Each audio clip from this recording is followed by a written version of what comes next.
Stay tuned. Disability and Progress is up next. And good evening. Thank you for joining Disability and Progress, where we bring you insights into ideas about and discussions on disability topics. Thank you, Jackson. And tonight we have a whole bunch of people in our room. So we are going to start out by, first of all, welcoming them. Thank you, everyone, for coming. Thank you, Charlene Dahl, for my research woman. And thanks, Sherry Wallace, for helping get this all together. We appreciate that. Let's start out with thanking Becky Miller. Becky is on the phone. She's our phone guest. Hi, Becky. Hi. Thanks so much for joining us. And then Jessalyn, Jessalyn Ackerman and Jessalyn Ackerman Frank, correct? Ackerman Frank, yes. Ackerman, sorry. She's also with us. Thank you. With her interpreter, you want to introduce yourself? My name is Tara. Okay. Charlene James Whited. Hello. Hi, Charlene. Hi. Thanks so much for coming on. This is 3 graduates, or going to be graduates, or are you graduates? We're about to graduate. We're going to be graduates from the Minnesota Partners in Policy Making program, and they will be sharing their 9-month experience in self-advocacy training for experiencing self-advocacy with individuals with disabilities and also parents of young children with developmental disabilities. So I appreciate you guys all coming on. I think I'd like to start out by having each of you introduce yourselves and how it is that you got involved with the disability community. So go ahead and start with that. Let's start with Becky on the phone. Okay, my name is Becky Miller. I live in Breckenridge, Minnesota. We are a small community along the North Dakota-Minnesota border. I got involved with Partners in Policy Making because I have a son, Jackson, who is the most amazing little boy on earth. He is an 8-year-old that was diagnosed 4 years ago with autism. And I knew the second that we got his diagnosis, and even before that, inside my soul, I knew that I was always going to advocate for whatever he needed. And when we got the diagnosis, it just made me realize that I'm here for him, I'm here for the entire autism community, and I'm also here for the entire disability community to really bring awareness and understanding and acceptance to people with disabilities. Okay. Next. My name is Charlene James Whited. I live in Shakopee. My youngest son, Alex, is 14, and he has Down syndrome, autism, and type 1 diabetes. And I was referred here by a school board member that is a previous she's a Partners in Policymaking alumni. And I really just wanted to there's so much to understand, and there's so many different resources, medical, educational, social, community resources out there. I just needed I needed to learn what was available and how I could advocate for my son. Jessalyn? Hi, my name is Jessalyn Ackerman Frank. I am deaf, and I am speaking through my sign language interpreter today named Tara. And so she's becoming my voice this evening. As I mentioned, I'm deaf, and so I was involved with Partners in Policy Making class to learn how to advocate for not only myself, but for the deaf, blind, and hard of hearing community. And I do that because I'm involved in civic engagement through the Commission for Deaf, Blind, and Hard of Hearing. I was also a past president of the Minnesota Association for Deaf Citizens, and I'm the current vice president of Deaf Equity. And so I've learned how to enhance the quality of life for people who are deaf, blind, and hard of hearing, and that's why I was involved in the program. So I'm very happy to be here. All right. Excellent. So thank you very much for that. I guess I would like to talk about, we kind of covered a little bit of why you applied to the Partners in Policy Making program, and what attracts you to this program. Go ahead and give some comments of what has attracted you to this, and how you feel this has helped you. This is Charlene. I just wanted to say that one thing they really taught us, and taught us so well, and I didn't even realize what a powerful tool it was until I learned it, was how to speak the language of legislature, how to keep an eye on issues that are coming up, on how to advocate for change, how to support policymakers and policies that are working, and how to become active in my community. I know how to start a committee. I know how to support a candidate or even run for an office if I chose to. And that is an incredible power. It's the power to use my voice. Jessalyn? Yeah, for me, I was really attracted to the program because it was hands-on. I'm a very visual learner, and so I saw the program was available, and so I decided to apply. But I wanted to be able to do the work, and the curriculum had everything that I wanted and needed. And so those are things that it was missing in my life to become an effective advocate. The other thing I was attracted to was that when I asked if they would provide ASL interpreters, they said yes. There was no argument. They did full access for me. And those are barriers that I have everywhere. So I was relieved to know that I didn't have to fight that fight. They already knew that I needed an interpreter for the class. And of course, my boss, Mary Hartnett, who had raving reviews about this program, and she said, you absolutely cannot miss this opportunity. So I decided to grab it, and I'm happy I did. This is Becky.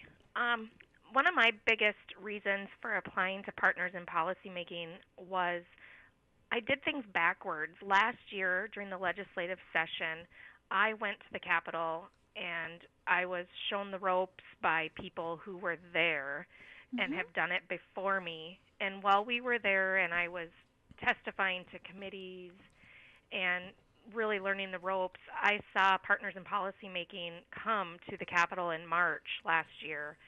And I saw how confident they were and how they knew what to say and how comfortable they were talking to the legislatures while I was shaking in my boots when I was doing it. And at that point I was like, I want to do Partners in Policymaking, and I made it my mission to apply for this class this year.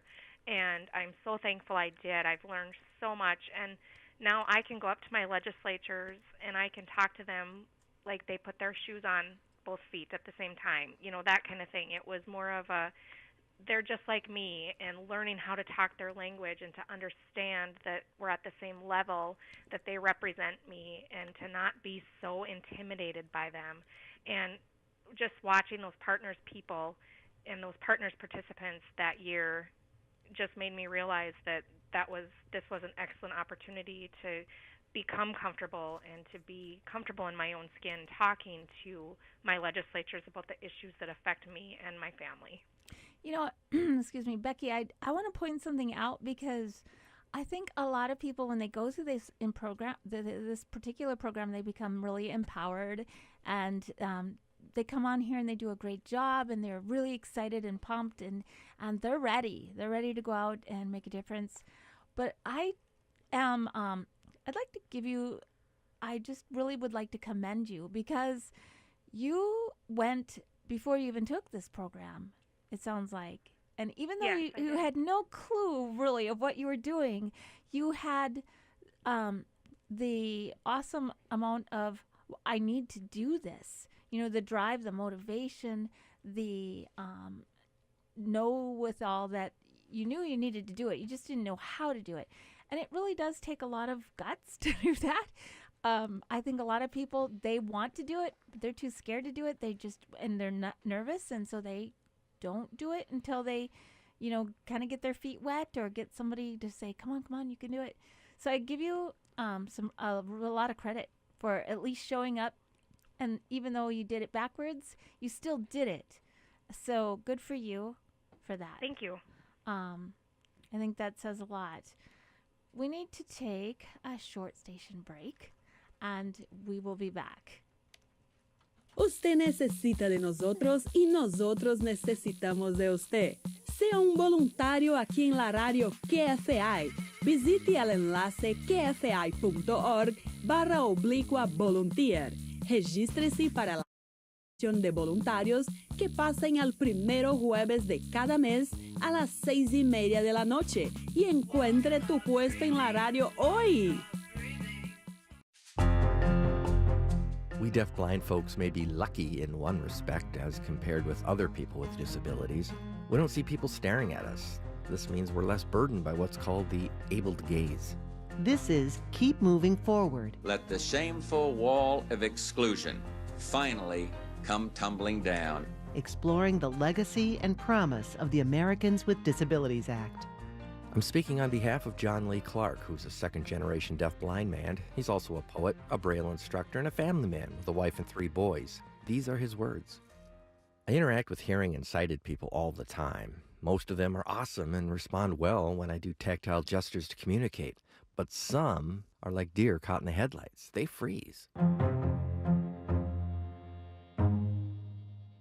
People with disabilities who are sighted are more aware of this. The abled gaze is most of the time invisible to me, but when you notice it, it can get into your head. For instance, I sometimes get unwanted help, like when someone thinks I must be lost because I'm walking along a wall instead of down the middle of a corridor. They don't know how to behave except to try and correct what seems out of place. Abled people are so unacquainted with real people with disabilities, and yet we make up nearly a quarter of the total population. Keep Moving Forward is supported by the Minnesota Council on Disability, the Minnesota Humanities Center, and the Minnesota Arts and Cultural Heritage Fund. Online at ampers.org. And we're tuned to Disability and Progress. My name is Sam. I'm the host of this show. Charlene Dahl is my research woman.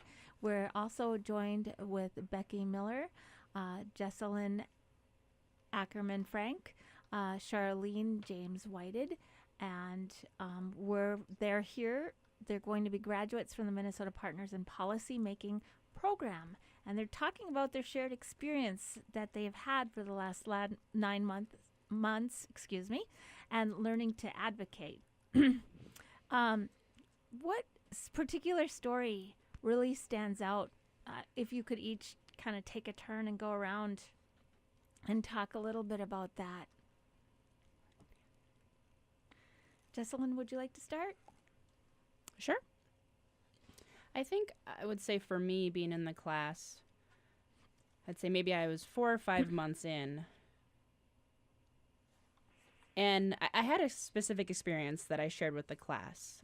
Being deaf, I went into the emergency room, and I was told to leave.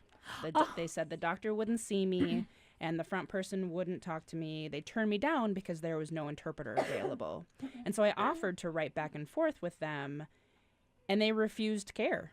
I was very sick, and they made me leave. And so that story, I shared it in class, and I learned that many of us are amazing at advocating for other people. Like myself, I worked as a deaf advocate for survivors and a lot of other people, and I'm really good at that.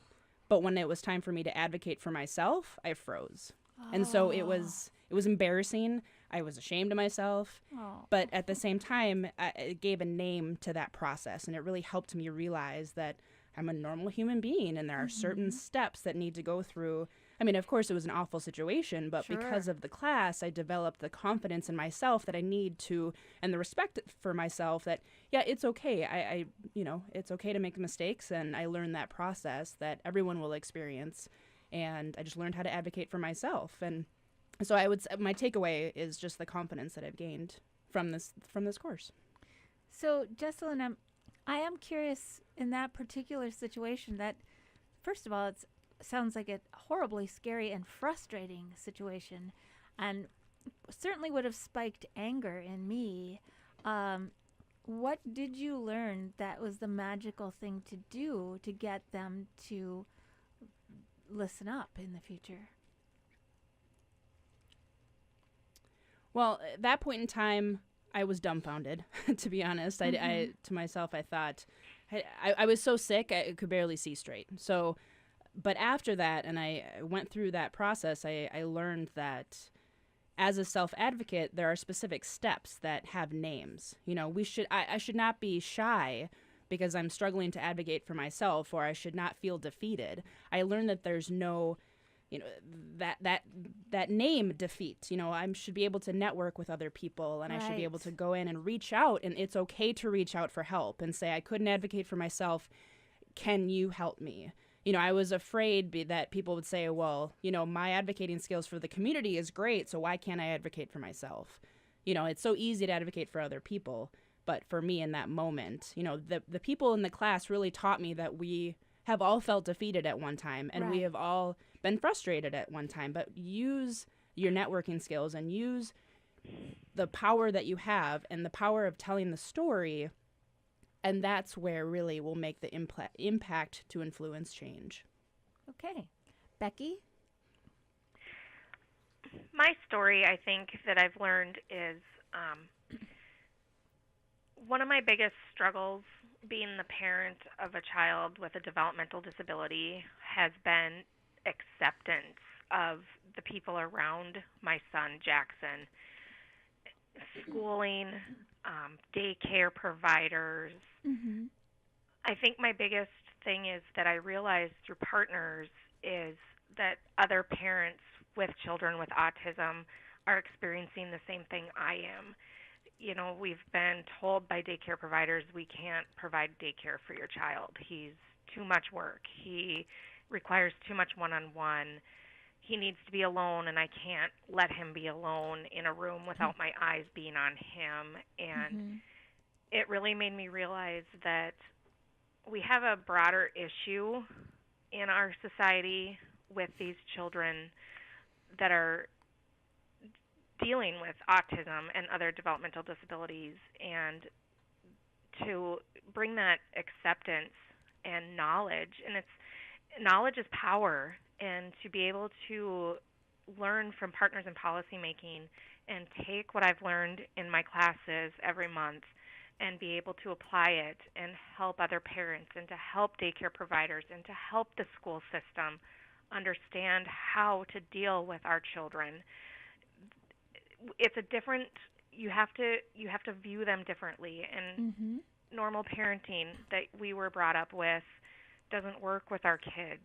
And to get people to understand that and to accept it and know why it's not working traditional ways has been one of the biggest things for me. And I have been able to really transform our daycare provider, our school system, in bringing the knowledge that I've learned and all the resources that I'm able to provide them with because of things I've learned at Partners has been fundamental in Jackson's development and Jackson's success in school and success in the community. It's been absolutely amazing what Partners has offered me and what I've been able to bring back to my community.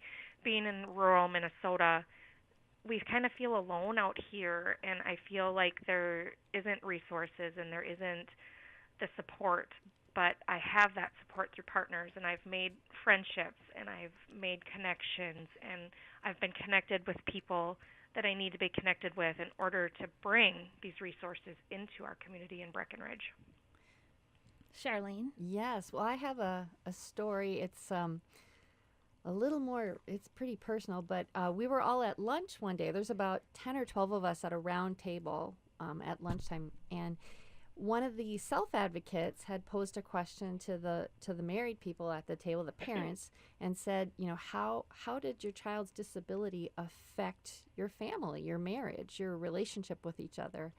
And it was so funny because we barely knew each other, and it was like the floodgates opened. I mean, people just started talking, and we didn't know each other very well, and it was great. I heard all these stories, and we all kind of had the same stories, we had great marriages, and then when you have children, there's your relationship goes through a shift, but you go through a really different kind of a shift when you have a child that's maybe more vulnerable for a longer period of time, and the toll that takes on your relationship, you really we kind of had the same arguments.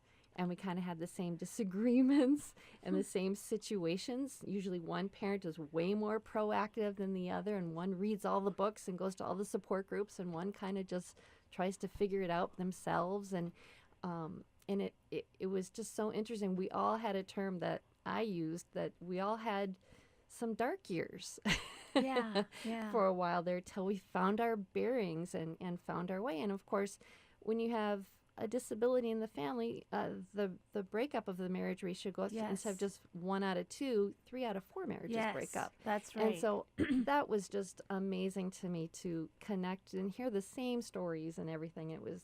It gave me a lot of hope. It made me feel less excluded. It was wonderful. You know, I being a child of a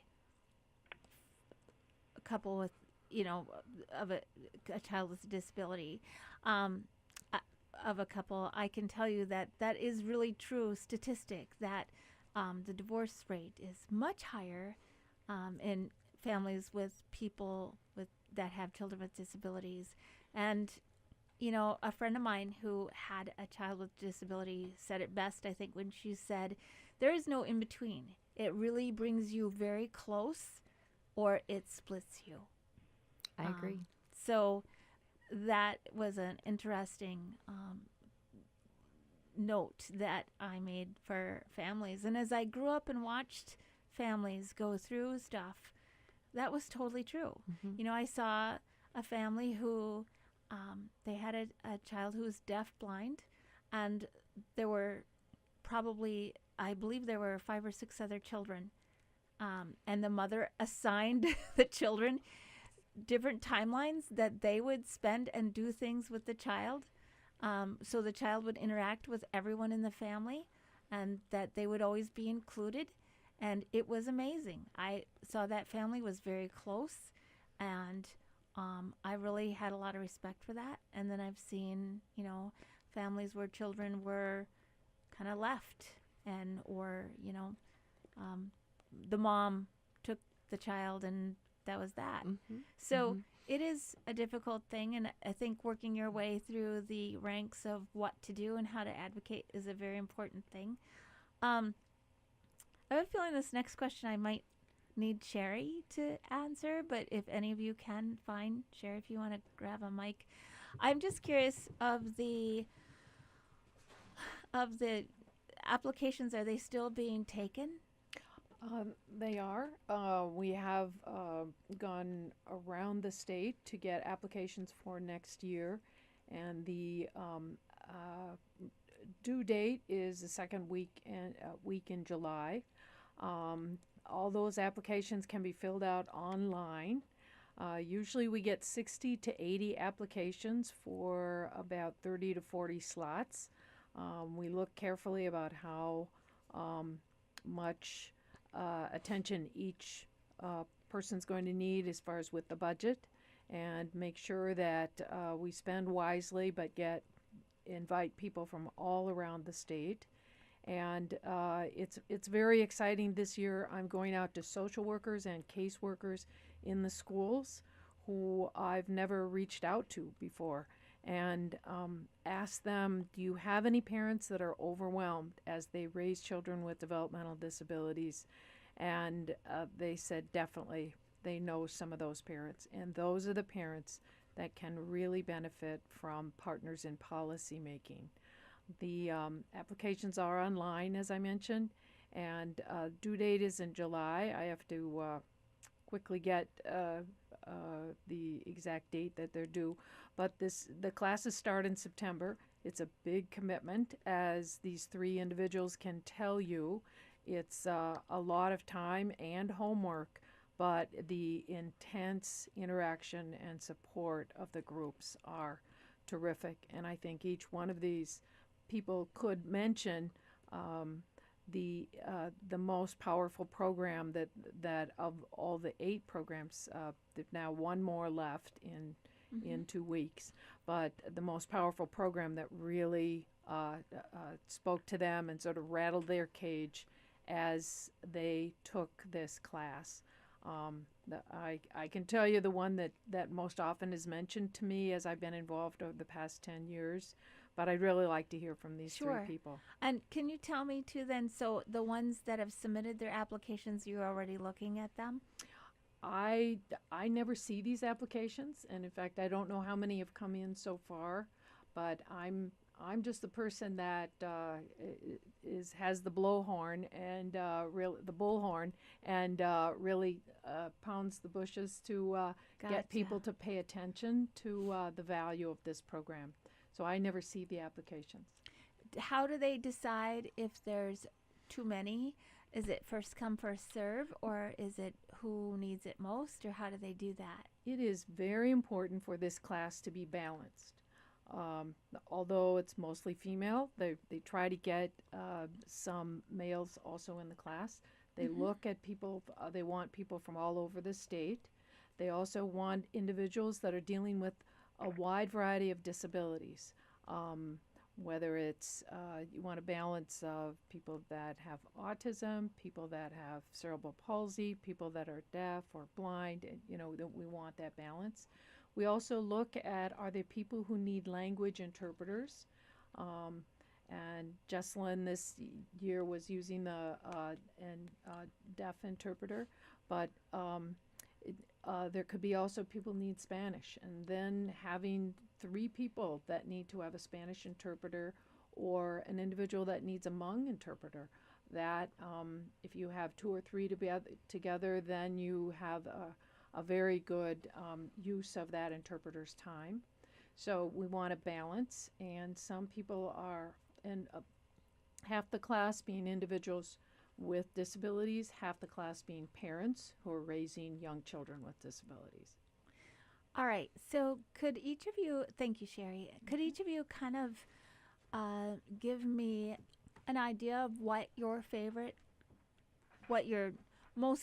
how about your favorite and most challenging part and class of this particular program was? Who would like to start? I'll go first.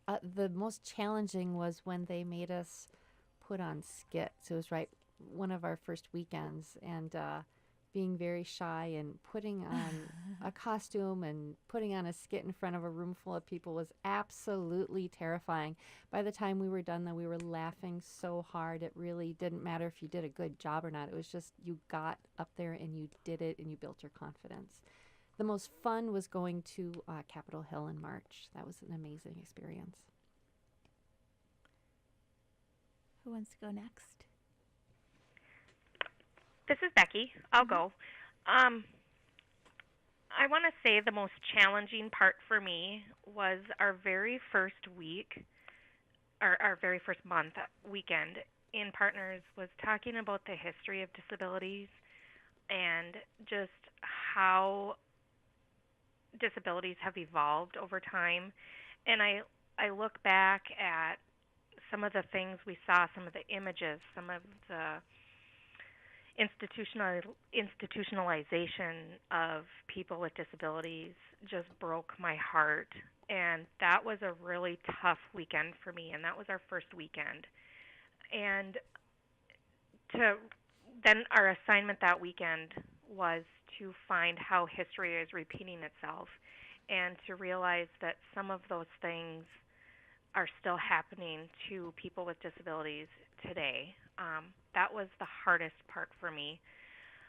The most fun part, I'm going to say, is the camaraderie that we've all developed and how many friends I've made, and how Charlene had mentioned how, at first we were all shy, and now we're just spilling our guts and we're telling each other everything, and we're helping each other through those hard times. And to me, these are some of the best memories that I'm having from Partners, is being able to make these friendships and have these lifelong connections with people that are dealing with the same things I am.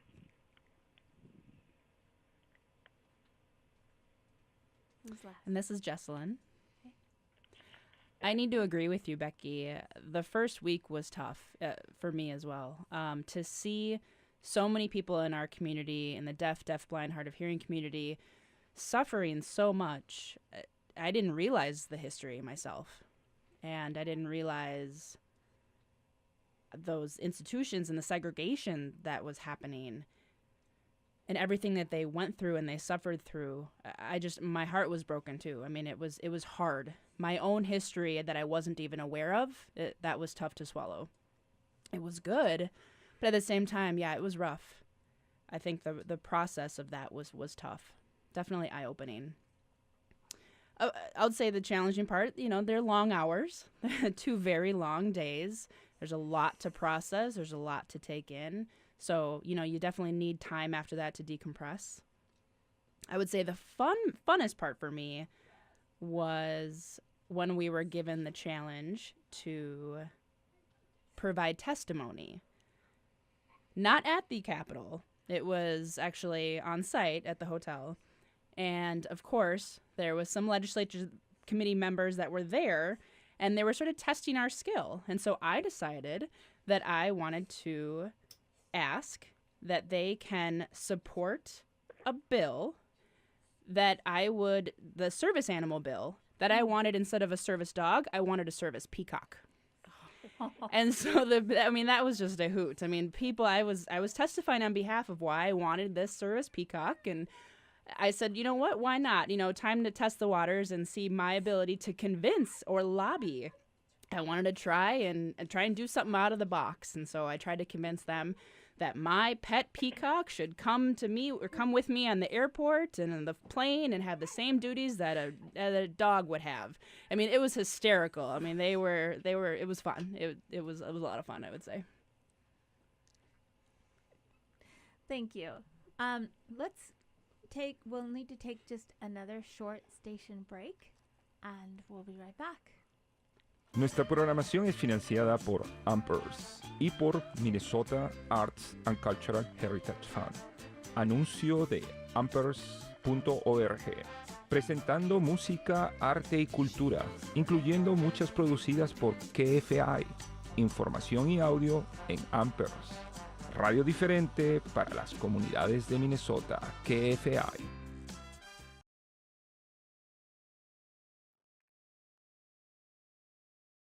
This is Disability and Progress. My name is Sam. I'm the host of this show. Charlene Dahl is my research assistant.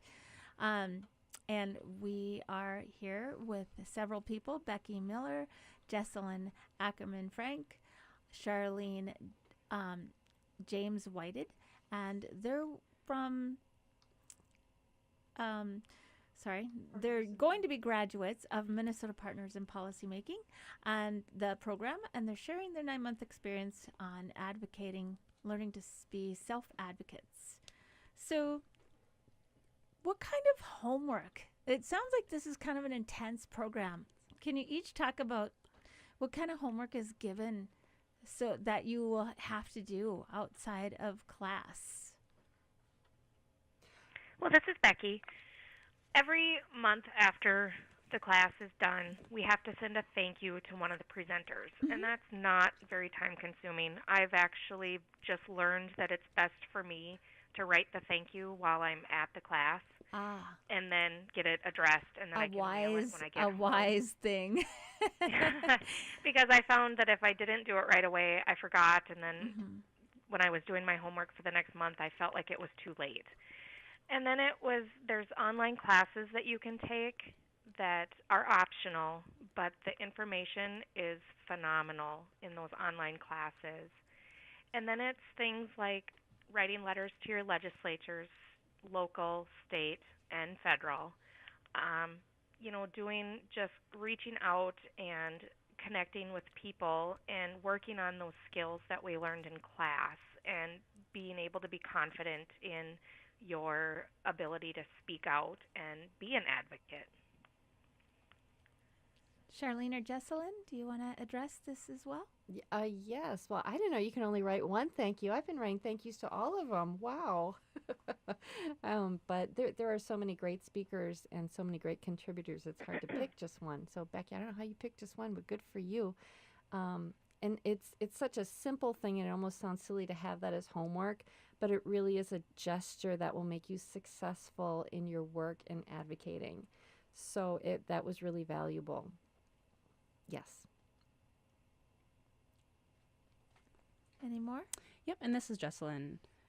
The homework also included the opportunity to take the online classes and, review information online, like was already mentioned. But it's testing your skills, making sure you know the language.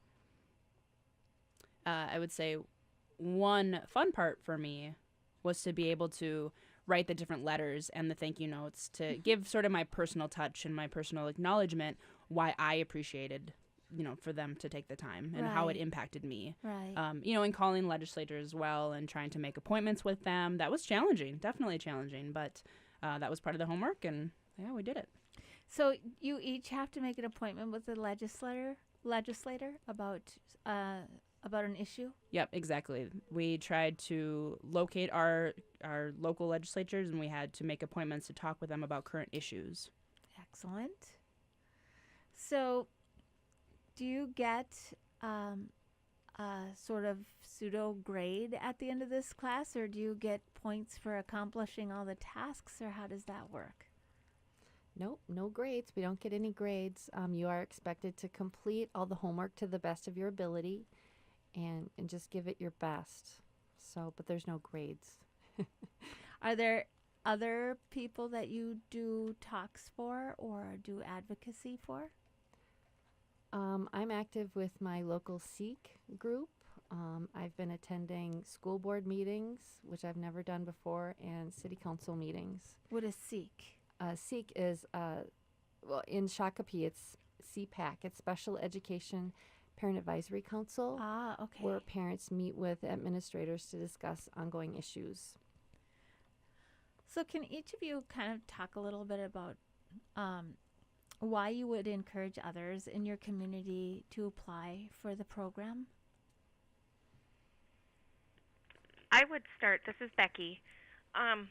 Being in greater Minnesota, we kind of feel, I don't now, but before I started Partners and before I started my advocacy, we really feel isolated out here in greater Minnesota.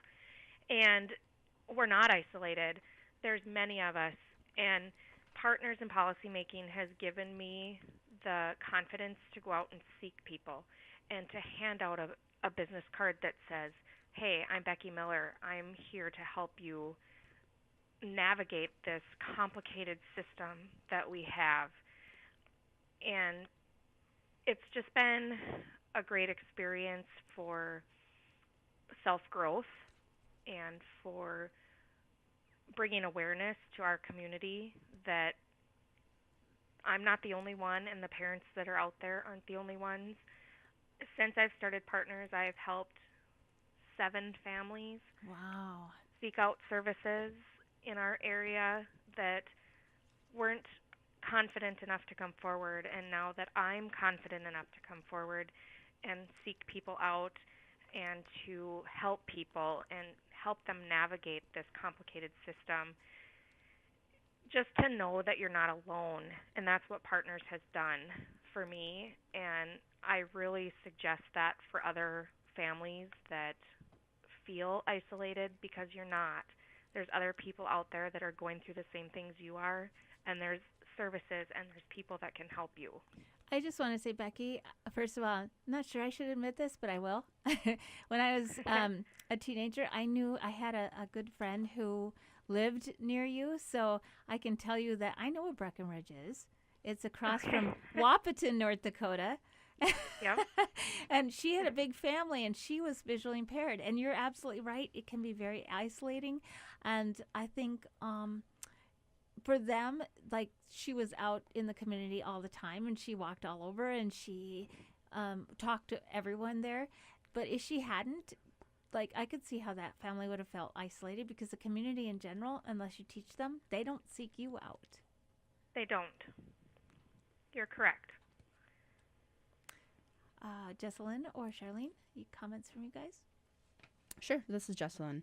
I would encourage people to take this class because really I think it's just well-designed curriculum.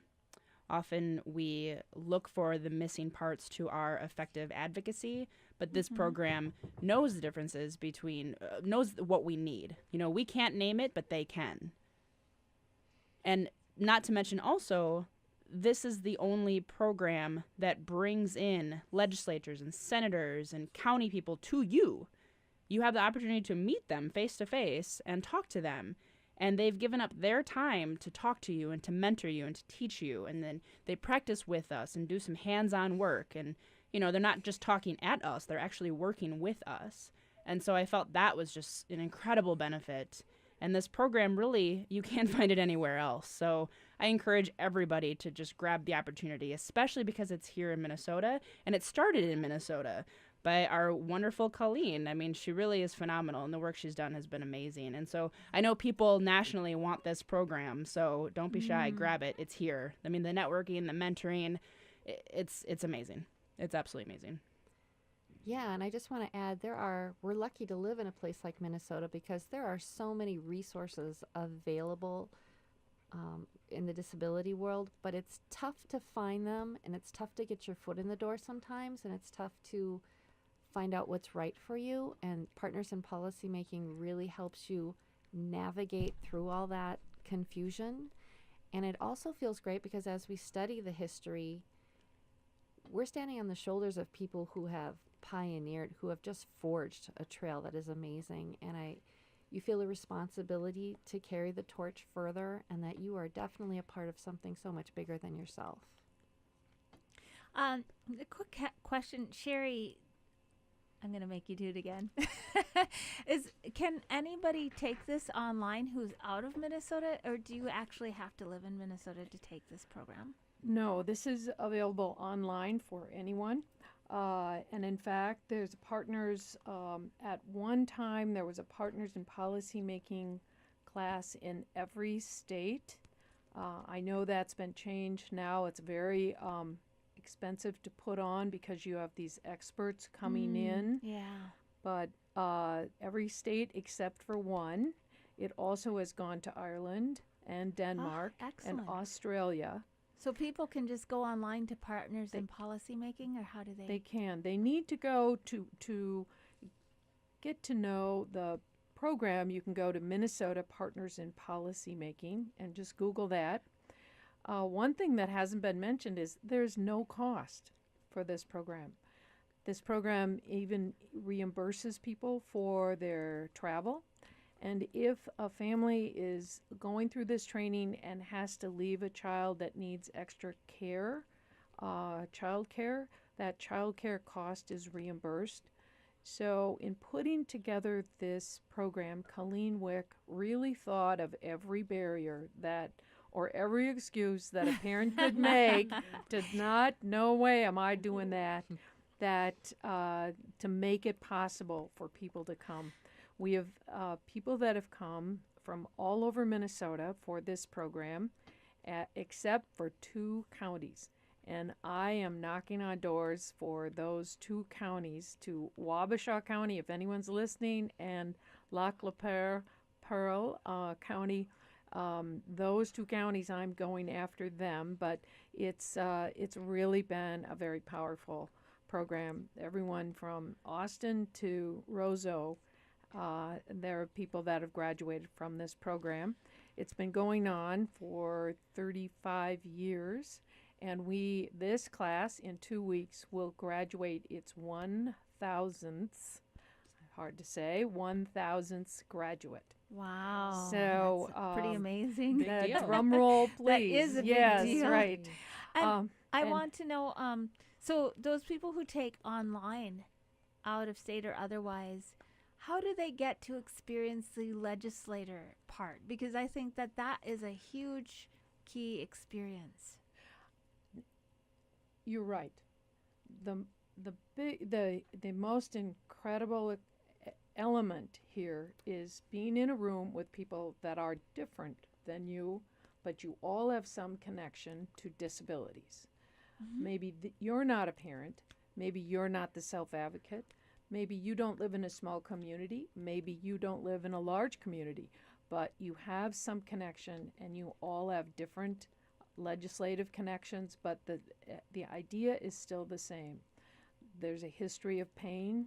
There's a history of hiding the person who is different and has disabilities. And there is also the real common bond of moving ahead.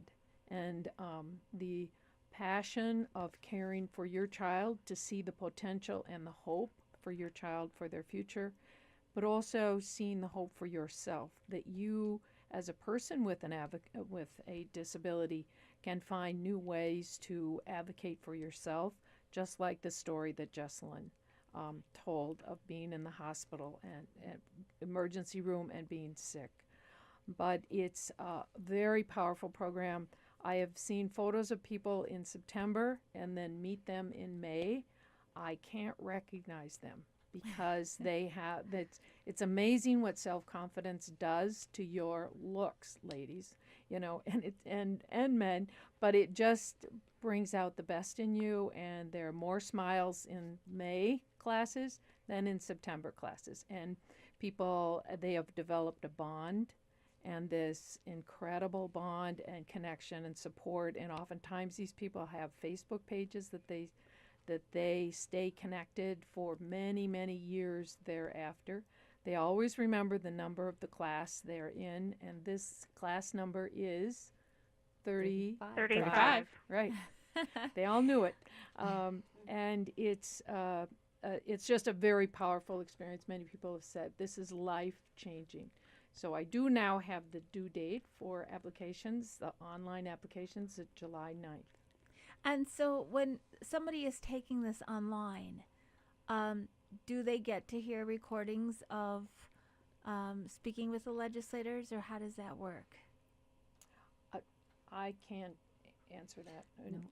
No, No, I don't like think that. so. It's okay. it's Like just the that. limitations Okay. of online. Yeah. The power of being in a class So together. theoretically, if they are in their state and they want to, the best thing would be to join a class, because Absolutely, that yep. power of not only meeting everyone face to face, but walking in a room and looking at a legislator person.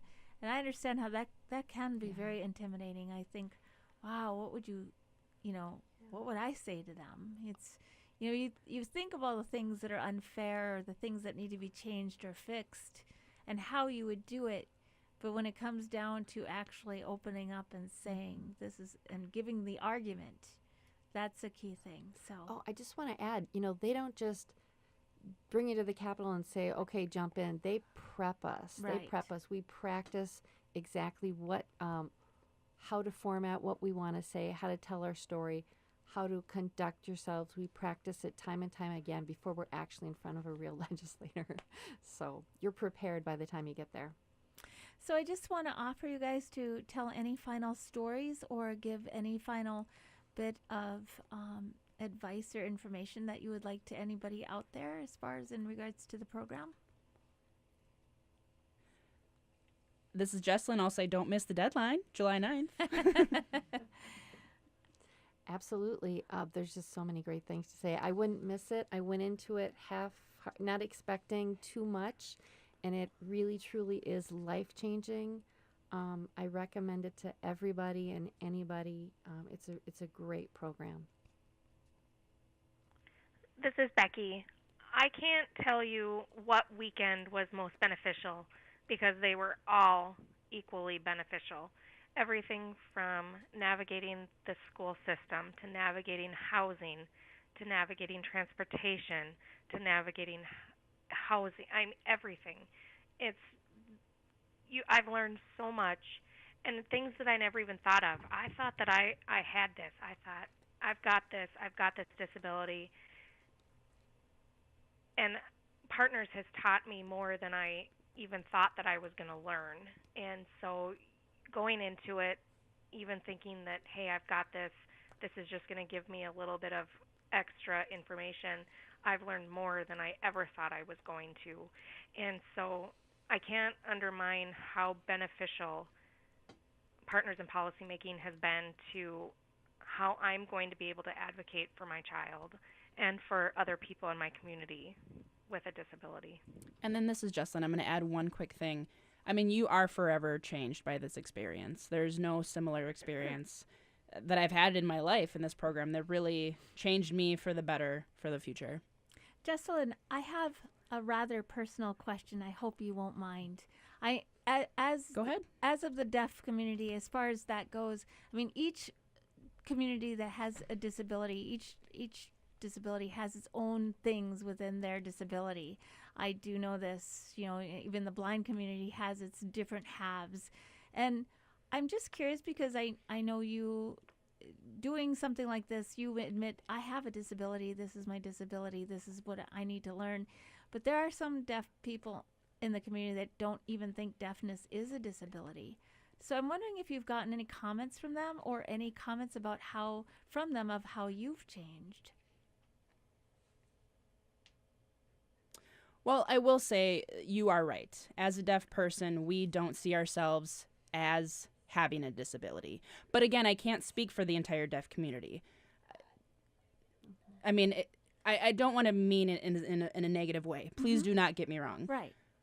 Just, in the blind community, you have your stuff, you have your pride, right? I mean, you have your community, you have the bonds that you have within the community.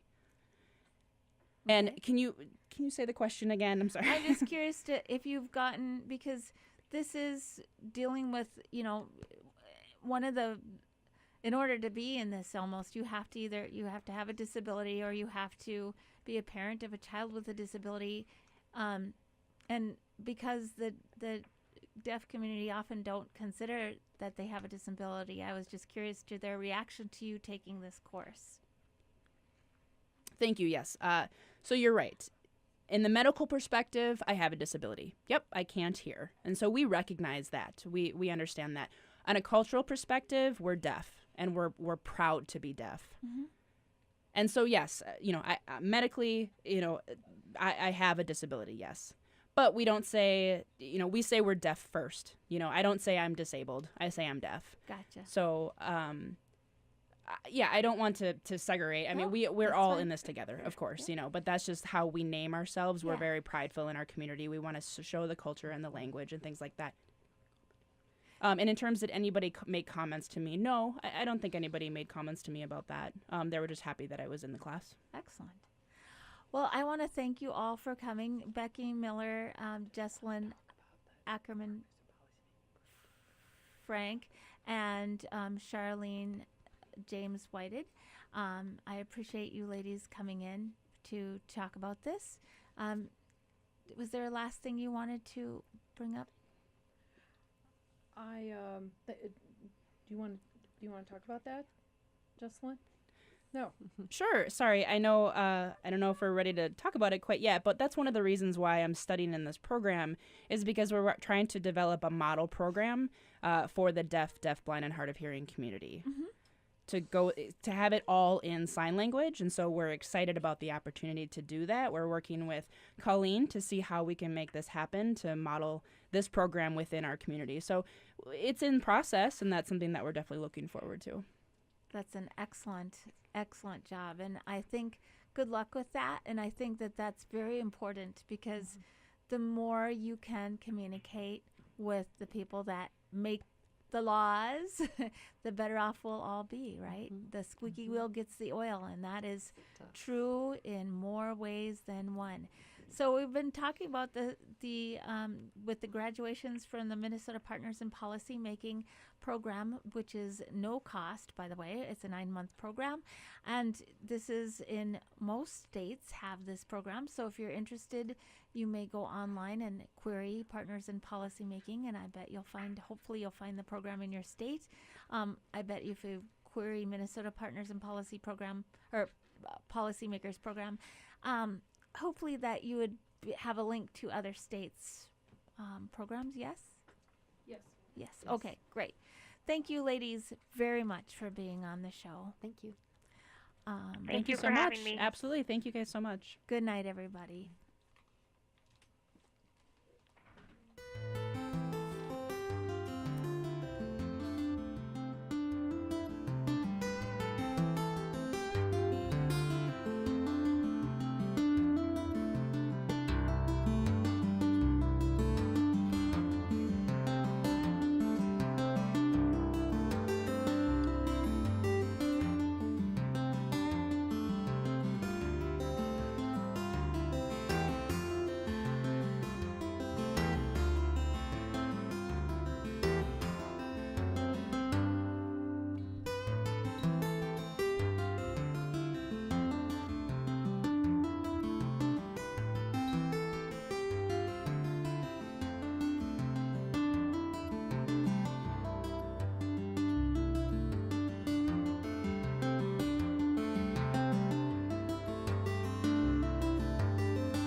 This has been Disability and Progress. The views expressed in the show are not necessarily those of KFAI or its board of directors.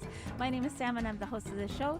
Tonight, we've been speaking with Becky Miller, Jesselyn Ackerman Frank, and Charlene James Whited. They were all going to be graduates of the Minnesota Partners in Policy Making of Minnesota. And Sherry Wallace, thank you to you for setting this all up. Charlene Dahl, thanks for doing the research. My name is Sam. I'm the host of the show. This is KFAI 90.3 FM Minneapolis, 106.7 FM St. Paul, online at kfai.org. Fresh Fruit is up next. Thanks so much for listening. Good night.